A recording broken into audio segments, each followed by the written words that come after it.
வணக்கம் and welcome to filmi decoder. இன்றைக்கி நம்ம இந்த வீடியோவில் புதுசாக தமிழ் டப்பிங்கில் ரிலீஸ் ஆகியிருக்கிற படங்கள் அண்ட் அந்த படங்களோட ஒன்லைன் ஸ்டோரி என்ன அப்படின்னு தான் பார்க்க போகிறோம். முதல்ல நம்ம பார்க்க போகிற படம் கராத்தே கிட் லெஜண்ட். படத்தோட ஹீரோ லீ ஒரு சின்ன பையன் ஜாக்கி சான் கிட்ட ஸ்டூடெண்ட்டாக இருக்கிறான். பட் இவன் கும்ஃபு கற்றுக்கிறதும் சண்டை போடுறதும் அவனோட அம்மாவுக்கு சுத்தமாக பிடிக்காது. ஸோ அவனை சைனாவில் இருந்து அமெரிக்காவுக்கு கூட்டிகிட்டு போகிறாங்க. அண்ட் அதே சமயம் இனிமே நீ சண்டை போடக்கூடாது அப்படின்னு சொல்லி லீ கிட்ட சத்தியமும் வாங்குறாங்க. பட் அமெரிக்கா வந்ததும் லீக்கு சில பிரச்சனைகள் வருது. அதனால அவன் மறுபடியும் சண்டை போடுறதுக்கான ஒரு சூழ்நிலை வருது. ஸோ இதுக்கப்புறம் என்ன ஆச்சு, அவங்க அம்மா சத்தியம் வாங்கினதுக்கான ரீசன் என்ன, ஜாக்கி சான் லீக்கு ஹெல்ப் பண்ணாரா இல்லையா அப்படிங்கிறது தான் இந்த படத்தோட ஒன்லைன் ஸ்டோரி. பார்க்கறதுக்கு ஃபர்ஸ்ட் பார்ட்டோட ஸ்டோரி மாதிரி இருந்தாலும் ஓரளவுக்கு நீட்டாக ப்ரெசென்ட் பண்ணியிருக்காங்க படத்தை. தமிழ் டப்பிங்கில் இப்போ அவைலபிளாக இருக்குது, செக் பண்ணிக்கோங்க. நெக்ஸ்ட் நம்ம பார்க்க போகிற படம் த ஹார்ட் டே. இந்த படத்தில் ஹீரோ ஒரு டிடெக்டிவ் ஆஃபீஸர். ஒரு நாள் நைட்டில் அவரோட அம்மாவோட இறுதிச் சடங்குக்காக வேகமாக காரில் போகும்போது தெரியாமல் ஒரு ஆக்சிடென்ட் பண்ணிடுறாரு. அந்த ஆக்சிடென்ட்டில் ஒரு நபர் இறந்தும் போகிறாரு. பயத்தில் ஹீரோக்கு என்ன செய்கிறதுனே தெரியலை.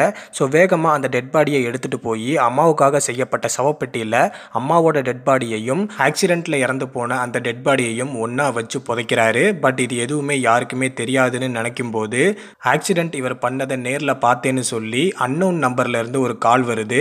ஸோ யார் அந்த நபர், அவரால் ஹீரோக்கு என்ன பிரச்சனை வந்துச்சு, அந்த பிரச்சனையில இருந்து ஹீரோ எப்படி தப்பிச்சாரு அப்படிங்கிறது தான் இந்த படத்தோட ஒன்லைன் ஸ்டோரி. ஒரு நாள் நைட்டில் என்னென்ன பிரச்சனைகள் நடக்குது அப்படின்றத ஒரு டீட்டெயில்டாக சொல்லியிருப்பாங்க.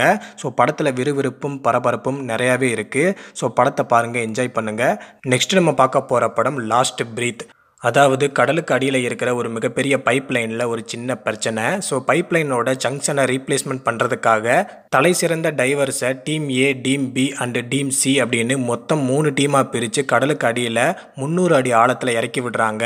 முதல்ல டீம் ஏல இருக்கிறவங்களை இறக்கி விடுறாங்க. டீம் ஏல பார்த்தீங்கன்னா டங்கன், டேவ் அண்டு கிறிஸ் அப்படின்னு 3 பேர் இருக்காங்க. அதில் கிறிஸ் அப்படின்றவர் தான் நம்ம படத்தோட ஹீரோ.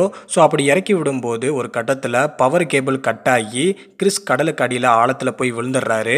மறுபக்கம் அவரோட ஆக்சிஜன் வேற குறைஞ்சிக்கிட்டே இருக்குது. அவர் கொண்டு போன அந்த ஆக்சிஜன் டேங்க்லேருந்து கேஸ் லீக் ஆகிக்கிட்டே இருக்குது. ஸோ உயிருக்கு போராடுற ஒரு சூழ்நிலையும் வருது.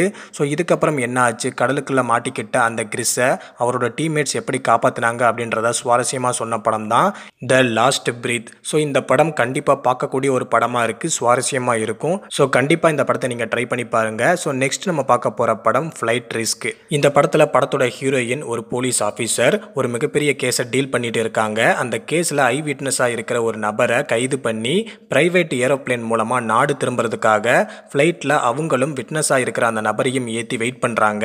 ரொம்ப நேரத்துக்கு அப்புறமா பைலட் ஒருத்தர் வந்து ஃப்ளைட்டை ஸ்டார்ட் பண்ணுறாரு. பட் அப்படி ஸ்டார்ட் பண்ணும்போது தான் தெரியுது அவர் உண்மையாகவே பைலட் இல்லை, அவர் ஒரு போலியான பைலட், அவர் ஒரு சீரியல் கில்லர். ஸோ அந்த கில்லர் தான் நம்ம படத்தோட ஹீரோ. ஸோ எதுக்காக நம்ம படத்தோட ஹீரோ அந்த ஐ விட்னஸை கொலை பண்ண ட்ரை பண்ணுறாரு, கடைசியாக அவங்க எல்லாமே தரையிறங்கினாங்களா சேஃபா அப்படிங்கிறது தான் இந்த படத்தோட ஒன்லைன் ஸ்டோரி. இந்த படத்தை பொறுத்தவரை படத்தில் டோட்டலாகவே நீங்கள் பார்த்தீங்கன்னா 3 கேரக்டர்ஸ் தான் இருப்பாங்க, ஸ்டார்டிங் டு எண்டிங் வர.